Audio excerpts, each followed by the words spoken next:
This is part 2 of my craft room makeover. As I talked about last week, we are going to make the little bin shelving unit for my craft room. The bins came from the Dollar Tree. The little shelves came from the Crossing. And the wood are free pallet wood, as in one of my other earlier videos. I've cut these and I brought the board to see how tall I needed it. This board is 7 foot tall after I tore down the pallets.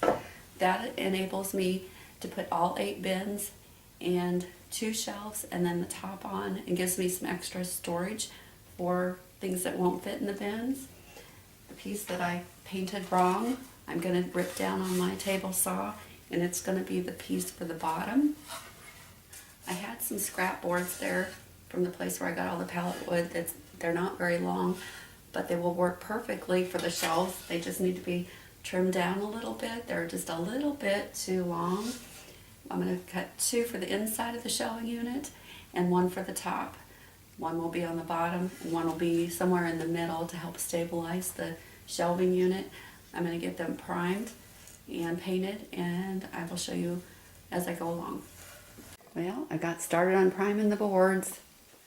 Okay, I've got my boards painted and cut. I still haven't cut this one because I want to make sure it's the right size. I'm going to attach screws 7 inches apart because these are 6 inches tall, and I'm going to put the screws, I don't know if you can see right here on the edge here, there's holes, and that's how I'm going to put screws into the sideboards, and that's what's going to hold them.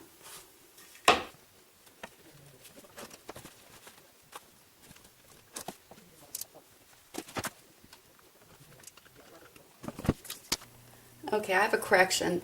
Those baskets were 7 inches, not 6. What I've done is I've measured up 8 inches so I have some space.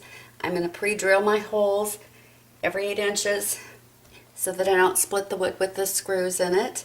And then I'm going to put the screws in so that the little shelves will hold in there.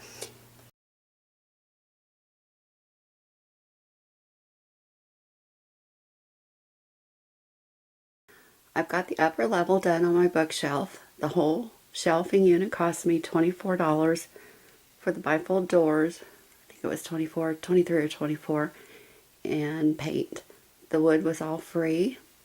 Now I'm going to show the other cabinet I got done. Here's the shelving unit I finished with the bins in it. It requires wood in the middle to stabilize the sides. I need to put an L bracket in it to make it safe and get my messy room cleaned up. But as you'll notice, right here where I had my sewing machine and another wooden bookcase shelf, I've taken that all apart, emptied it. I'm going to be sanding it.